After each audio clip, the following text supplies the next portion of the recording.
Hello, I'm Angie and welcome back. I said that in episode 2 we would break down in real UK figures the structural gap between two identical households, and today we are doing exactly that. We're going to follow two households, A and B, from age 28 to age 60. They have the same salary, live in the same country, that's UK, and same life events. The only difference is one aligns with structure in the system, the other drifts on default. And by the end, the gap is around £82,000 conservatively. All UK tax details match the 2025-26 rules as we hold them.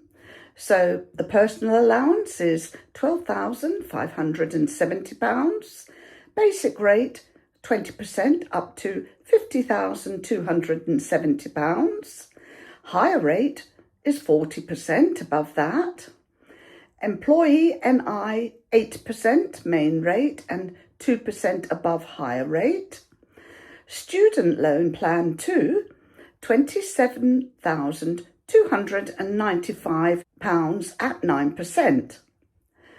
Child benefit taper begins at £60,000 adjusted net income. The growth assumptions 5% annually, and inflation ignored, affects both equally.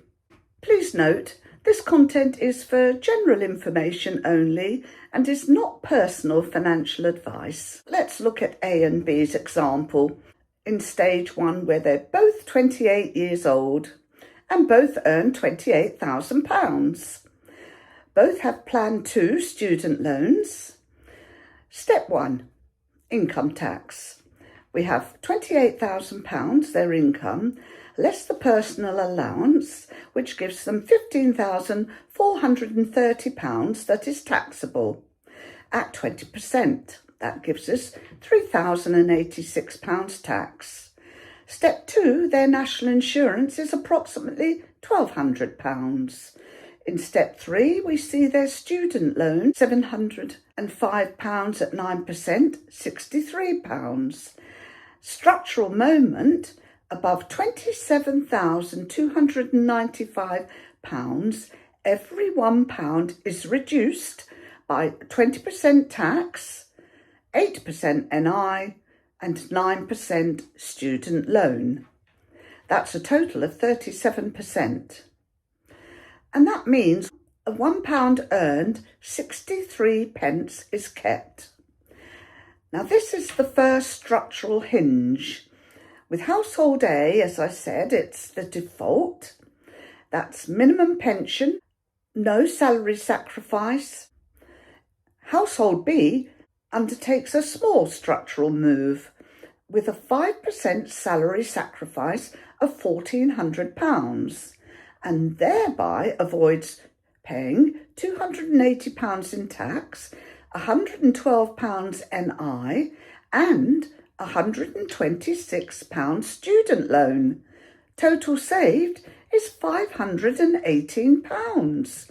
So that £1,400 in pension costs has gone down to £882 net. Plus, they have a modest ISA of £100 a month, compounding.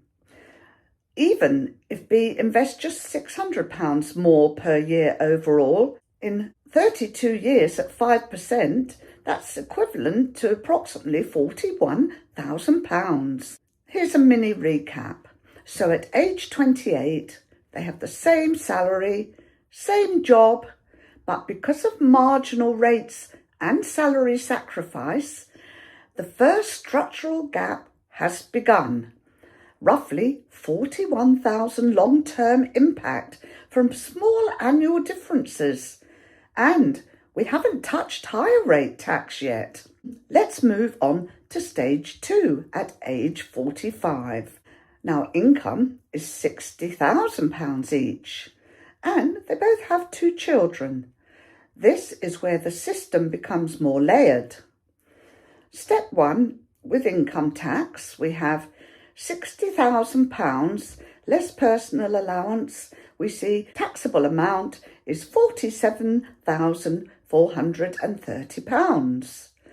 Now the basic rate at 20% costs £7,540. At the higher rate, there's an additional £3,892 to pay. Higher rate, you see, is now activated. Step 2, we have the child benefit taper. They both have 2 children. That's £2,212 annually. Above £60,000 adjusted net income, there's a 1% clawback per £200. By £70,000, that's fully lost. So marginal rate stacking can exceed 50% in this zone.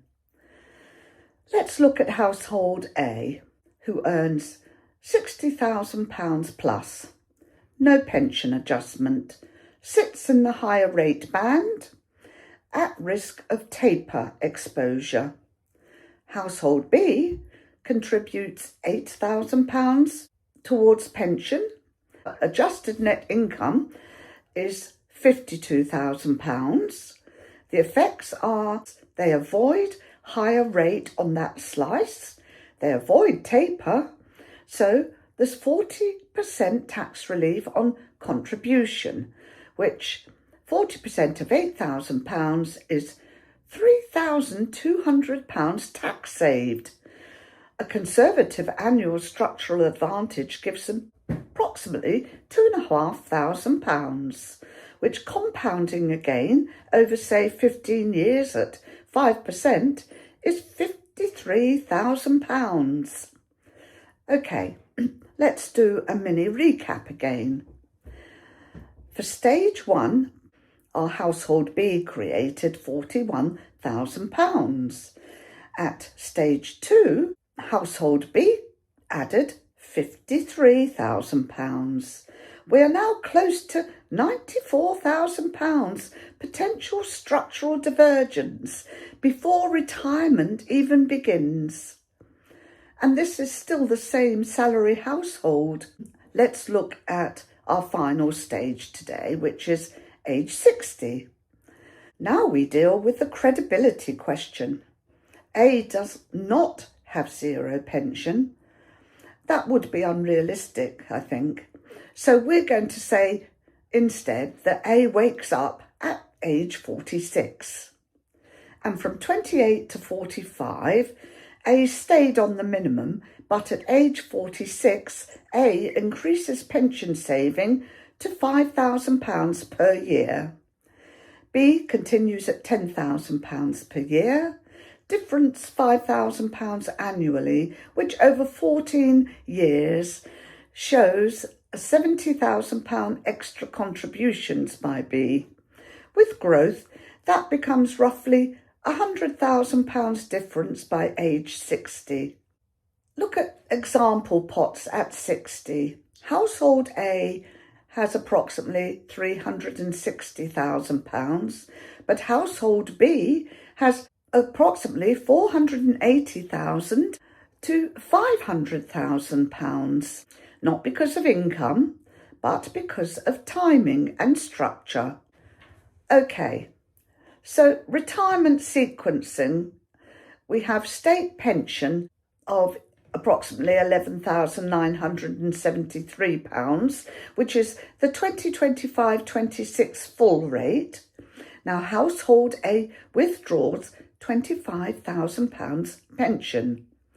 So with state pension of £11,973, that gives him £36,973 taxable income.